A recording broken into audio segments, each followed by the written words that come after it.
Muy buenos días, queridos amigos, hermanos, familia de la fe que nos siguen por este medio. Les saludo a todos ustedes con la paz de nuestro Señor Jesucristo. Agradecidos una vez más por el privilegio y la oportunidad que nos da de poder compartir a través de estos medios, de estos pequeños mensajes que tratan de iluminar nuestro camino, principalmente a quienes hemos tomado la decisión de seguirle a Dios conforme a la Escritura, ¿sí? En realidad no hay religiones, no hay doctrinas, no hay nada que nos pueda eh, confundir, ¿sí? Simplemente quienes nos decimos cristianos, quienes creemos en Dios, o creemos y nos guiamos como dice su palabra, o simplemente no somos, ¿sí? Podemos estar tomando el nombre de Dios en vano, diciendo que sí somos creyentes, que creemos en Dios, que somos cristianos. Si no lo hacemos a la luz de su palabra, con el entendimiento y la revelación que esta palabra, que es viva y eficaz, nos muestra, estamos equivocados, estamos en el error. Así que por eso le damos gracias a Dios, porque tenemos su bendita palabra, y esta palabra que fue inspirada por Dios a través de hombres para los hombres, ¿sí? Entonces no hay misterio, no es que se requiera de ciertas condiciones específicas, a ratos medias místicas, para poder tener entendimiento de la palabra. Bueno, para continuar y concluir los temas que hemos venido tratando de semanas atrás respecto de lo que es la verdadera iglesia, ¿no? La situación a la que se enfrenta la verdadera iglesia, que no es la propuesta de bienestar, prosperidad, plenitud, gozo y disfrute, como nos están queriendo hacer creer últimamente a través de distintas doctrinas, de distintas predicaciones, sino que más bien la iglesia de Cristo es una iglesia poderosa en Cristo Jesús.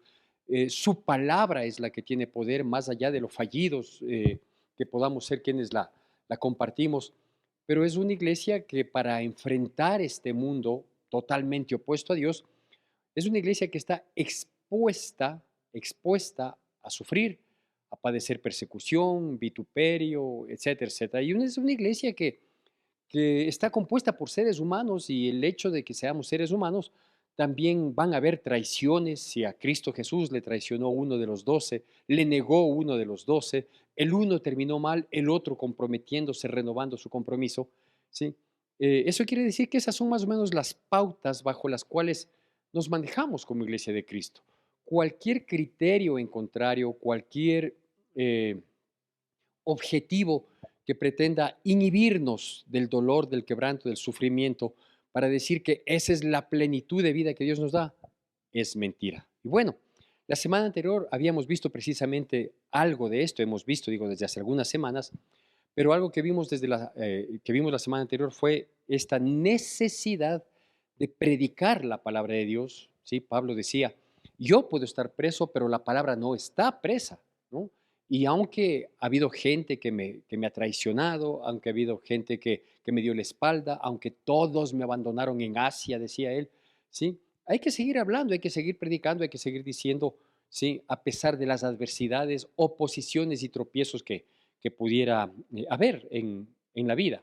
Si bien es cierto, hoy en día, no tenemos ese tipo específico de persecución, de tropiezo, de tratar de detener. Hoy en día tenemos lo mismo de distinta manera, ¿no es cierto? A través de la tecnología, nos hablan de muchas cosas que pretenden negar la presencia de Dios, la existencia de Dios, o negar su poder, o negar su divinidad, la divinidad de Cristo Jesús. Por ahí hay doctrinas, creencias, comentarios, argumentos, fundamentos que quieren desmerecer la verdad de la palabra de Dios, ¿no es cierto? Y también sí, en algunos países hay ya persecución, el hecho de que se vayan en contra de los principios bíblicos, que en algún momento inconscientemente se les llamaba principios de moralidad, y que coinciden con los principios bíblicos, y que ahora se atente contra esos principios, que ahora se autorice, se permita, se legitime ciertos comportamientos, actitudes que fueron reproche hasta hace algunos años, y que ahora son permitidos, son socapados, son respaldados legalmente, inclusive también es una persecución, es una manera de persecución. Y frente a eso tenemos que estar preparados. La iglesia, me refiero a los miembros, a todos quienes componemos una congregación, ¿sí? No es solo el pastor, no son solo los pocos líderes que pudieran comprometerse en la predicación de la palabra, por ejemplo. No, somos todos. Es la gente que llega a la iglesia con un compromiso y que se sienta y que está ahí para escuchar y también para compartir, ¿sí? De ese aspecto le quiero compartir ahora, le quiero hacer llegar este temita basado en la segunda carta de Timoteo, que ya la habíamos usado la semana anterior, para ver el sufrimiento, el quebranto, las lágrimas, como decía Pablo, que se acordaba de las lágrimas de Timoteo.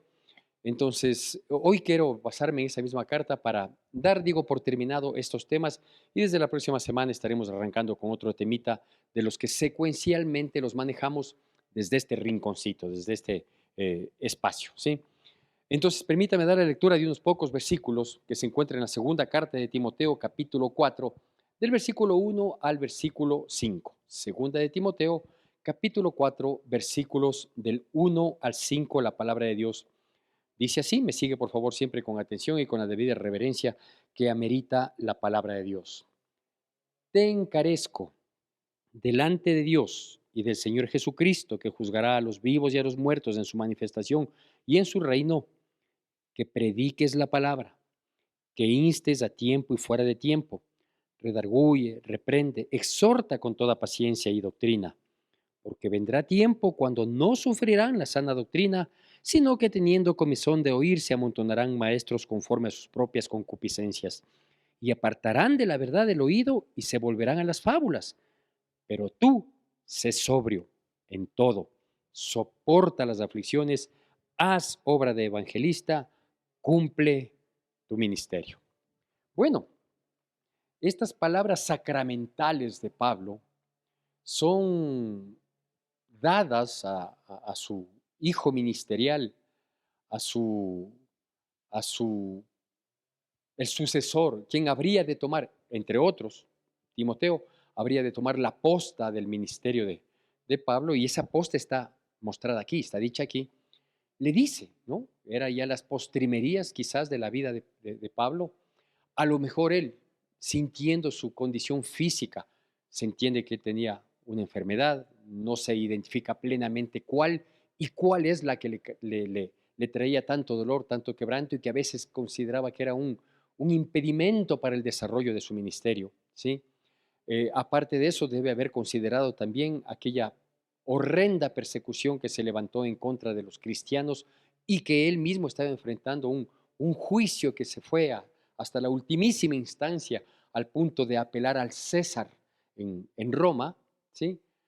Eh, Puede haber sido la suma de estas cosas, ¿no? Su situación de salud, de enfermedad, el proceso judicial que no cesaba y que a donde iba tenía sus adversarios, sus perseguidores, ninguno con argumento, ninguno con pruebas, simplemente con el propósito de callarle en su evangelio, en su predicación. Entonces él llega a esta instancia, Pablo, en la que él dice, y usted puede ver los versículos posteriores al 5, en donde yo eh, terminé estos pocos versículos para la ilustración que quiero dar a través de esta charla. Pablo demuestra este cansancio, este agotamiento, no digo declinar en su posición ministerial, simplemente algo que es normal, algo que es humano. Cansancio, agotamiento, saber y reconocer que ya las fuerzas no son las mismas, que las condiciones quizás de años atrás, de lucha, de viajes, el ajetreo que implica el cumplimiento de aquella misión, ya no estaba en las mismas condiciones. Entonces Pablo no quiere dejar pasar, no obstante, de que por un lado él había dado ejemplo de cómo se trabaja para Dios, con humildad y muchas lágrimas, con sufrimientos, con penalidades, soportando, aguantando, fortaleciéndose en el Señor. Quizás la mayor enseñanza de Pablo fue esa, su testimonio de vida, el cumplimiento de este ministerio.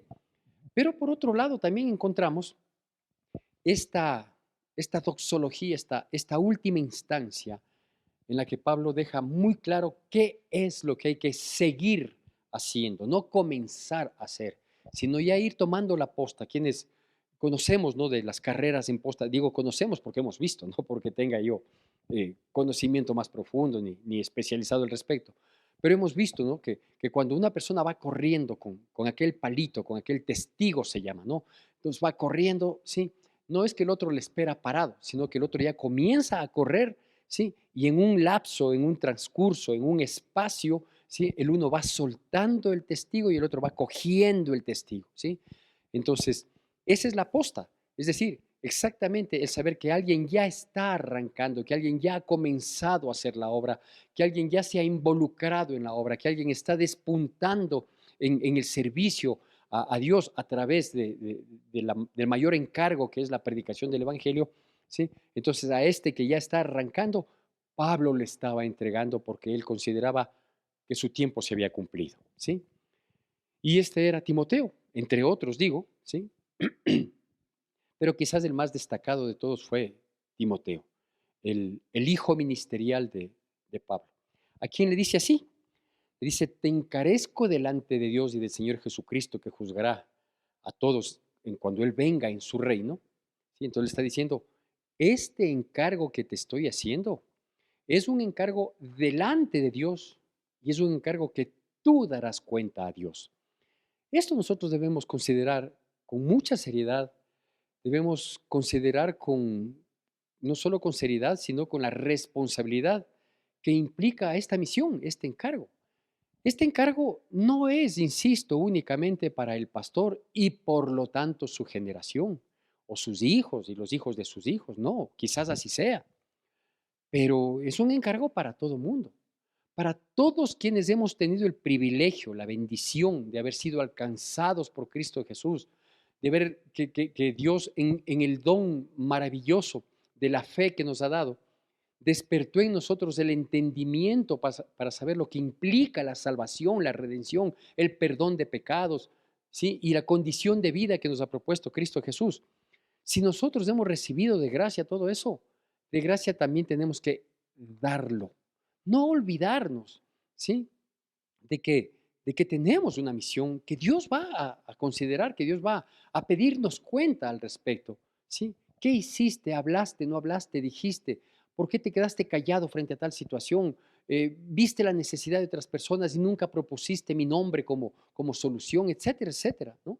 Entonces, Pablo cuando dice, te encarezco delante de Dios y del Señor Jesucristo, que vendrá a juzgarnos a vivos y muertos en su reino, está diciendo, es un encargo que te hago en el nombre de Dios, pero a su vez es un encargo del cual Dios te demandará a ti, a ver si lo haces o no lo haces, si lo has cumplido o no lo has cumplido.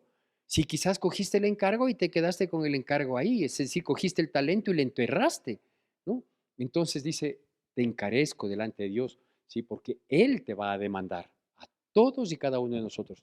Hablaste a tu hijo, hablaste, no le va a decir, si hiciste un viaje misionero como el de Pablo predicando, no, va a decir, a donde podías alcanzar, a donde podías llegar, a tu familia, a tus compañeros de trabajo, a tus amigos, a tu entorno social cercano, a donde podías. ¿Sí? No es que uno va a decir, no, no, nunca encontraré los recursos para hacer un viaje evangelístico misionero por el mundo. Dios va a decir, sí, yo nunca te pedí eso, solo te pedí que le hablaras al que estaba cerca de ti, al prójimo. El prójimo es el próximo, el cercano, ¿no es cierto? Y tenemos cercanos, comenzando por familia, en todos los aspectos y en todos los ambientes donde desarrollamos nuestras vidas, ¿sí? Ese fue el encargo que encarecidamente le decía Pablo a Timoteo que lo haga. ¿Sí? Y luego le muestra algunas, quizás todas, no me he puesto a meditar en esto, algunas de las manifestaciones, algunos de los modos, algunos de las propuestas de cómo se puede llegar con el Evangelio, ¿sí? Algunas circunstancias de cómo se puede llegar con el Evangelio. Y yo quiero desglosar aquí estos 3, 4 aspectos que menciona la palabra de Dios en el versículo 2 del capítulo 4 de segunda de Timoteo, que es la carta que nos ha servido en estas últimas charlas para ilustrar nuestros temas, ¿sí? Le dice primero, predica, predica. ¿Qué es predicar? Es dar a conocer el Evangelio, es compartir, es generar una conversación, es proponer un tema que la Biblia vastamente instruye, ilumina, guía. Eso es predicar.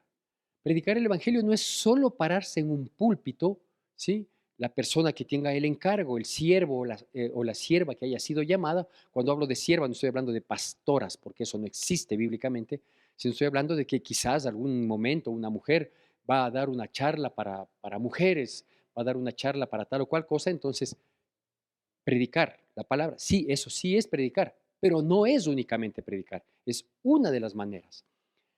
Cuando yo propongo, por ejemplo, ¿sí? Inquietando de algún modo, propongo que nos reunamos una vez por semana, como lo hice, por ejemplo, yo cuando era empleado público,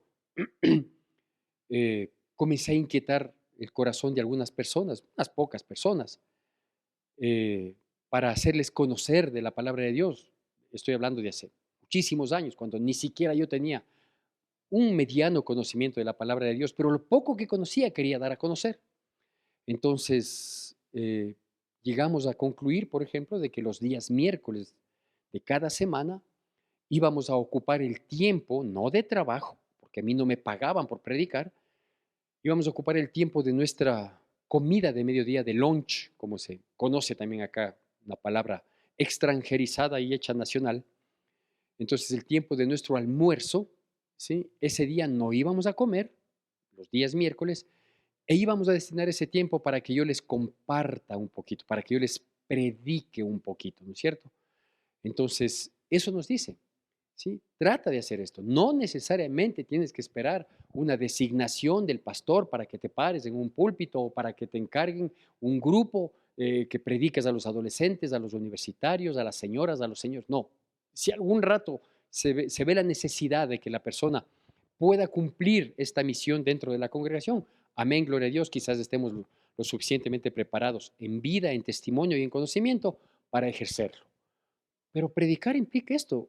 Yo conozco de algunas personas, no de muchas, tristemente, que, por ejemplo, destinan un día entre la semana para reunirse por Zoom, aprovechando de la tecnología, ¿sí? Y en donde se reúnen, se conectan, ¿no es cierto?, al Zoom, ya saben que es a tal día, a tal hora, se genera esta propuesta de reunión a través de la tecnología y alguien habla, alguien conversa, alguien comparte, propone un tema, responde una inquietud.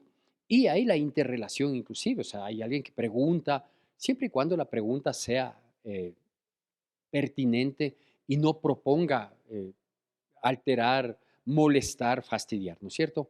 Entonces, eso le dice Pablo a Timoteo, le dice, haz esto, predica, ¿no es cierto? Como la gente ya te conoce que tú eres un siervo de Dios, que tú eres una persona que está dispuesta a llevar el Evangelio a toda criatura de acuerdo a la disposición de nuestro Señor Jesucristo, entonces si es que vas, tú no vas a llegar como una celebridad, tú no vas a llegar como un artista, tú no vas a llegar bajo ninguna carta de presentación que no sea la de predicador. Y si ya te conocen como predicador, entonces aprovecha y predícales. Aprovecha y predícales. Primera situación. La segunda dice insta, ¿sí? A tiempo y fuera de tiempo. ¿Qué es instar? Instar viene en primera instancia de instancia, ¿sí? Valga la redundancia. Instar significa que hay momentos, hay momentos propicios. Eso es una instancia, ¿no es cierto? Entonces, la instancia de mi crecimiento espiritual fue cuando yo estuve afrontando el dolor y el quebranto. Entonces, esa fue una instancia. Y la palabra instar o el verbo instar, ¿sí? Que significa literalmente pedir algo con fervor e insistencia. Oiga esta definición. Sí, es una definición de la Real Academia de la Lengua, no es una invención mía ni una definición netamente bíblica, ¿no? Pero que encaja plenamente en la intencionalidad bíblica. ¿Sí? Instar significa pedir con fervor e insistencia. Entonces le dice, aparte de que prediques, también tienes que instar, es decir, buscar el momento propicio, aprovechar de la circunstancia que parecería que, que no estaba adecuada, pero que apareció en un momento, ¿sí? Y ahí aprovecha para pedir con fervor, con insistencia, con ahínco, ¿sí? Que acepten la palabra de Dios. Aprovechate de esta circunstancia. Entonces, hay veces que uno vea, está conversando de tantas cosas que hay en la vida Y uno puede hablar de pronto, qué sé yo, conversando con un amigo, hablar del éxito del amigo, ¿no es cierto? Y el amigo le dice, no, a mí me ha ido muy bien en la vida porque he logrado estos aspectos en estas áreas, dígase académica, profesional, económica, de reconocimiento, etcétera, etcétera. Y hablando de eso, ¿sí? Uno puede, guiado por Dios, siempre y cuando esté sujeto, sometido, buscando la presencia de Dios, puede, a través de una pregunta, de una inquietud, de una observación, de un aporte que haga, llevar aquella conversación que parecería que nada tiene que ver, llevar al ámbito de dar a conocer a Cristo Jesús a la persona, ¿no es cierto? Y decir, tú consideras que el éxito, y qué bueno, y te felicito de todo corazón, tú consideras, estoy dando un ejemplo, que tu vida en ciertas áreas y los resultados que has tenido en esas áreas es un éxito, sí, pero ¿qué de tu alma? ¿Sí? De tu comportamiento en otras áreas. ¿Qué hay de eso? ¿Tú consideras que es suficiente tener éxito en ciertos aspectos y en otros ni siquiera considerarlos? Y llevarle, ¿no es cierto? Entonces, eso es instar a tiempo y fuera de tiempo. Es decir, cuando la Biblia dice que hay que instar, que es pedir con fervor, con insistencia, con ahínco, ser pilas para saber el momento en el que se puede llegar con el Evangelio y con la fuerza que ese momento amerita, con la firmeza, con el ímpetu que amerita, ¿sí?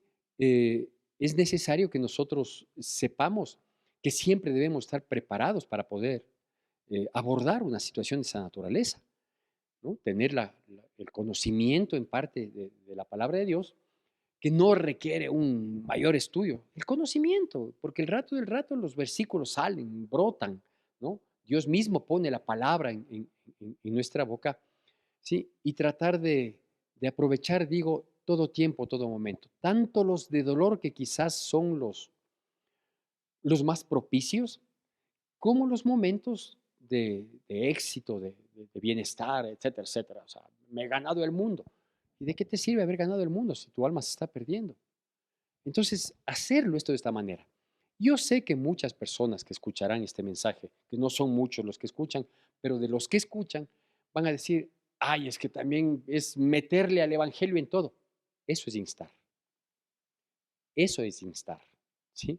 Tratar de meterle al Evangelio en todo, eso es instar. ¿Por qué? Porque el instar, ¿sí? A tiempo y fuera de tiempo, está diciendo en todo tiempo, en otros términos. El instar, ¿sí? Es abrir un espacio, buscar una brecha, tratar de meterse donde parece que está cerrado. Eso es instar, ¿sí? De tal manera que aquel criterio de que no, yo quise hablar, pero no me hicieron caso, así que yo prefiero mantenerme tranquilo y mantenerme al margen. Y si la gente no quiere, ¿sí? No estamos instando, no estamos cumpliendo la labor, la misión. Porque hoy en día, en este mundo que nosotros vivimos, ¿sí? Eh, predicarle, hablarle de Dios a alguien que diga, yo quiero. No hay. No hay gente que esté levantando la mano diciendo, yo quiero que me hablen. No, no hay. Lo que sí hay a veces, pero que no es lo mismo, es gente que yo quiero que me hablen si es que me van a ayudar, si es que me tienen la solución, si es que me van a hablar de un Dios que va a hacer lo que yo quiero y que me complazca, entonces quiero que me hablen. Pero no necesariamente es así. Por eso es que luego nos dice, redarguye y reprende. ¿Sí? En el mismo versículo 2 del capítulo 4. ¿Qué es redarguir? Redarguir es hacer notar el error, es poner el dedo en la llaga, es aplastar en donde está la pus. Eso es redarguir, ¿sí? Entonces, difiere mucho de lo que está sucediendo hoy en día y que es el pedido que Dios puso en el corazón de Pablo para que Pablo lo haga saber a quien le estaba tomando la posta, que era su hijo ministerial Timoteo, ¿no es cierto? Entonces, redarguir es eso, es hacerte notar, estás mal. Entonces, yo tengo un amigo que va por el tercer matrimonio, yo tengo un conocido que se ha enriquecido ilícitamente, yo tengo un cercano, un vecino, un familiar que es un inmoral, ¿no es cierto? ¿Sí? Y yo tengo la oportunidad de acercarme a él y continuo y pidiéndole a Dios que tenga misericordia de mí y de él y que me ponga y que ponga sabiduría en mi entendimiento y en mis palabras, sí, yo tengo que hacerlo. Ahora, nadie redarguye, nadie reprende.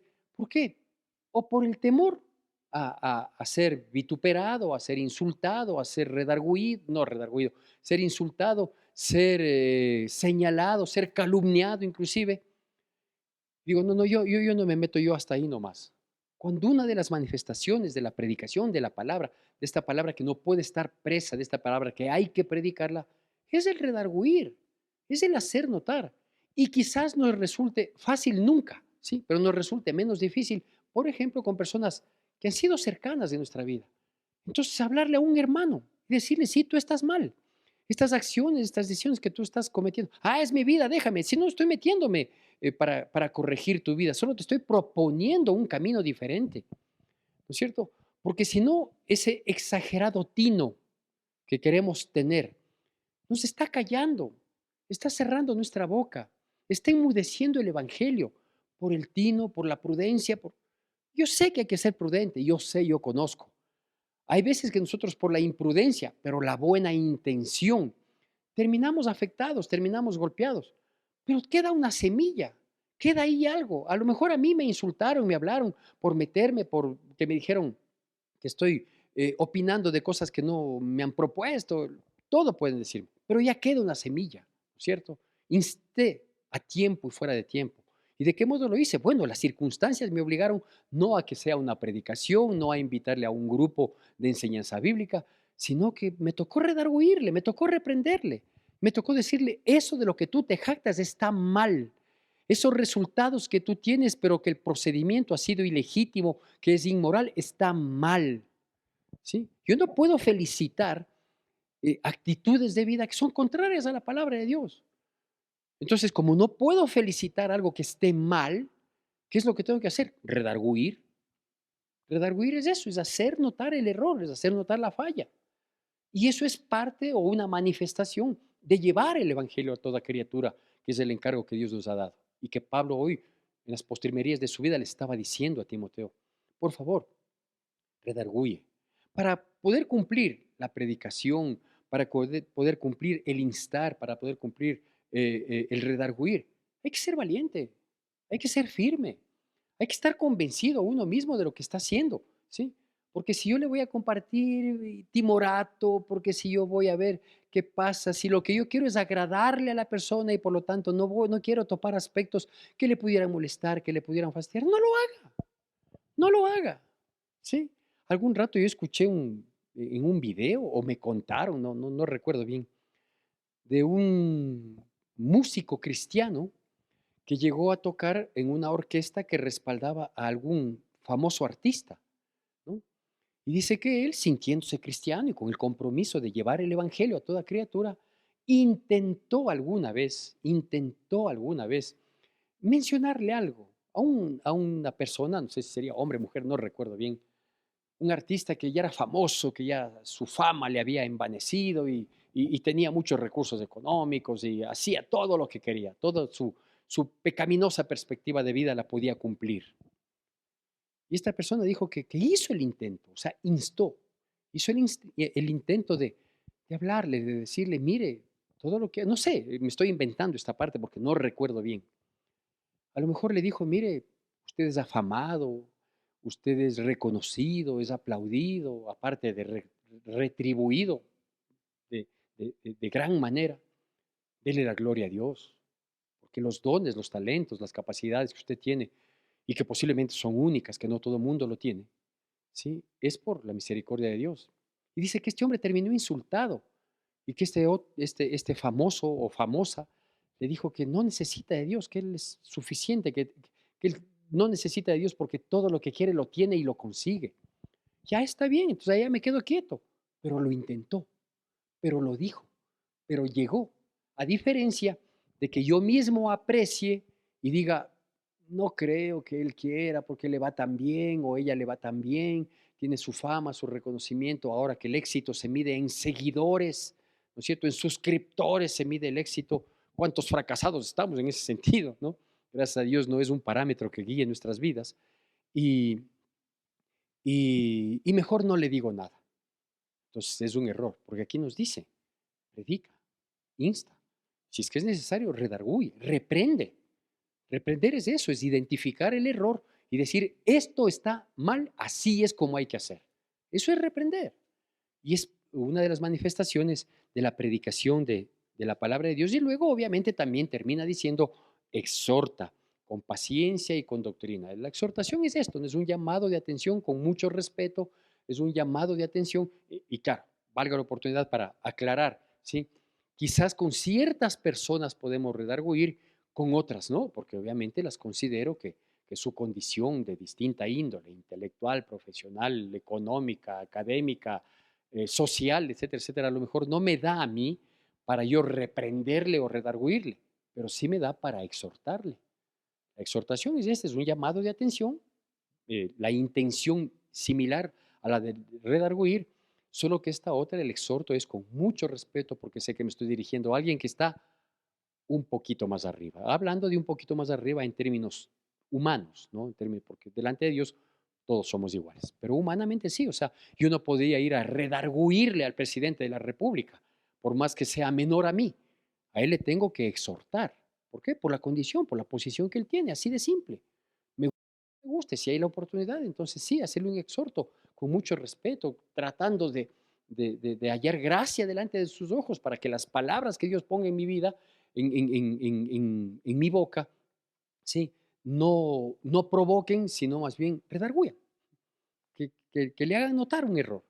Entonces, así es como dice la palabra de Dios que debemos manifestar. Ahora, ¿por qué hay que hacer todo esto? ¿Por qué, ya para ir terminando, el encarecimiento que le hace Pablo? Dice, te encarezco delante de Dios y del Señor Jesucristo que nos juzgará cuando venga en su reino. ¿Sí? Porque hay un riesgo altísimo que ya lo estamos viviendo en este tiempo, en nuestro medio, en nuestro entorno, ya lo estamos viviendo. Dice, porque van a venir tiempos cuando no sufrirán la sana doctrina. Es decir, van a venir tiempos de mucha liviandad, ¿sí? Que cuando yo quiero predicar el Evangelio, como lo que yo quiero es hallar gracia, como lo que yo quiero es ser reconocido, como lo que yo quiero no es exhortar, no es redarguir, ¿no es cierto? Sino que lo que yo quiero es quedar bien y que la gente se sienta bien y que no hacerle sentir que es pecador, ¿no es cierto? Entonces, vamos a manejarnos de distintas maneras. Primero lo vamos a hacer con mucha liviandad, sin mucha firmeza, sin contundencia, porque eso puede molestar, porque eso puede fastidiar. ¿Qué me importa a mí que les fastidie, que les moleste? El Evangelio es Evangelio, la palabra de Dios es una espada de doble filo. Estamos olvidando que Jesucristo dijo que Él no vino a traer la paz, sino a dividir. Y a dividir y menciona ahí relación filial entre padres, hijos, esposos, nuera, suegra, qué sé yo, ¿no? ¿Por qué? Porque claro, la verdad es verdad y la verdad es inamovible y la verdad no es negociable. Entonces, dice, van a venir tiempos en que muchos tendrán comezón de oír, es decir, que no van a querer oír el Evangelio que les redarguye, que les reprende, que les llama la atención, porque el propósito es corregir, enmendar, ¿sí? Entrar en un proceso de perfeccionamiento, depositándose en las manos de Dios, sino que la gente va a querer oír fábulas, historias, ilustraciones bonitas, simpáticas, pero eso lo único que van a lograr, dice, es esa invención de fábulas, van a apartar de la verdad de Dios, del Evangelio. Entonces, hay que actuar con firmeza, hay que actuar con determinación. Si voy a hablar, pero voy a hablar como solía decir cuando yo era joven, voy a hablar la plena. No sé si hoy se ocupe ese, ese tipo de frases, pero voy a hablar la plena, o sea, te voy a hablar clarito. Yo recuerdo que en los inicios de mi vida, podría llamarle ministerial, no, que no coincide con los inicios de mi pastorado. Mi pastorado ya fue años después de intentar servir a Dios, ¿sí? En las áreas y en los espacios que mi pastor me daba. Cuando yo hablaba, a veces terminábamos en bronca, en conflicto, algún momento a nivel familiar, en otros casos con amistades. Y alguien me dijo, ¿por qué te haces de problemas? Sí, estás poniendo en riesgo una amistad que has tenido por años. Digo, sí, a lo mejor sí estoy poniendo en riesgo una amistad que ha habido por años, por esta discrepancia de apreciación de vida, yo desde la óptica del Evangelio, los otros desde su propia óptica y de la óptica del mundo. Digo, pero es mucho mayor el riesgo y peores las consecuencias de que me calle, de que no diga. Porque ¿qué gano yo manteniendo una amistad, una relación de armonía, etcétera, etcétera, con alguien que primero piensa, vive totalmente opuesto al Evangelio, cuando yo procuro vivir conforme al Evangelio? Y segundo, el perjudicado no soy yo, es el que no escucha, ¿no es cierto? Entonces, si le doy la oportunidad de que aunque sea con molestia, con ira, con contienda, el, se sienta redarguido, ¿sí? A que nunca nadie le diga nada. Porque la primera puede dar su fruto, la palabra de Dios no regresa vacía, sino que así como la lluvia cumple su plan cuando cae en la tierra y ésta luego fructifica, así es la palabra de Dios, sí, que no regresará vacía y que claro, a lo mejor conmigo se molestan, pero más adelante esa palabra le redarguye y llegará a otro porque uno siembra, otro riega y el crecimiento da Dios. ¿No es cierto? Entonces, más adelante quizás cambie. Yo mismo conversaba en estos días, no recuerdo con quién, de lo necio, de lo terco, de lo cerrado, de lo rudo que yo era para aceptar cualquier cosa que venga de parte de Dios, a menos que sea identificado con mi religión. ¿Cuántas cosas reproché? ¿Cuántas cosas me puse enérgico, bravo, hasta grosero? Debía haber sido, con seguridad debía haber sido grotesco en mis respuestas cuando me proponían el Evangelio.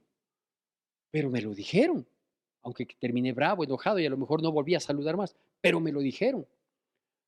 Y cuando llegó el tiempo propicio, alguien me dijo de mejor manera y yo mismo lo acepté, lo procuré y he perseverado. Entonces, creo que sí debemos considerar este aspecto que termina diciendo Pablo, ¿no? Eh, pero tú sé sobrio, o sea, tú sé pilas, tú sé entendido. No te dejes llevar por lo que dice la gente, sino tú sé sobrio, sé entendido a efecto de que una vez más soportes las aflicciones, ¿sí? Que se hace al predicar el Evangelio, que haces al hacer la obra de evangelista, dice ahí. Entonces sí, hay aflicciones, hay broncas, hay contiendas, hay divisiones, hay contraposiciones, hay riesgo de perder amistades, hay amistades que se pierden, todo puede ser, pero eso no nos puede callar, ¿no es cierto? ¿Cómo me permití llamarle a esta prédica? Esta prédica me permití llamarle aprovechando cada momento para hablar, aprovechando cada momento para hablar. ¿Quién tiene que aprovechar? El cristiano, no necesariamente de manera eh, específica el pastor, los líderes, los colaboradores, los que tienen algún encargo, no todos. Todos tenemos que hacerlo. ¿Sabe por qué? Porque los tiempos son difíciles, porque los tiempos son de liviandad en el comportamiento general del ser humano y porque las señales que vamos recibiendo nos advierten que cada vez se acerca más. Las señales, no solo el transcurso del tiempo, las señales nos muestran que cada vez se acerca la venida de nuestro Señor Jesucristo. Queremos que muchos terminen en condenación eterna. Cállese, no hable, no diga, si que no le importa.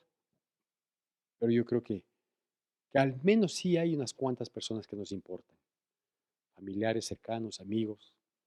Entonces, le encarezco delante de Dios y del Señor Jesucristo, que juzgará a vivos y muertos en su reino, que prediquemos, que instemos, que redarguyamos, que exhortemos, que nadie cierre nuestra boca para compartir las buenas nuevas de Dios, que es el Evangelio.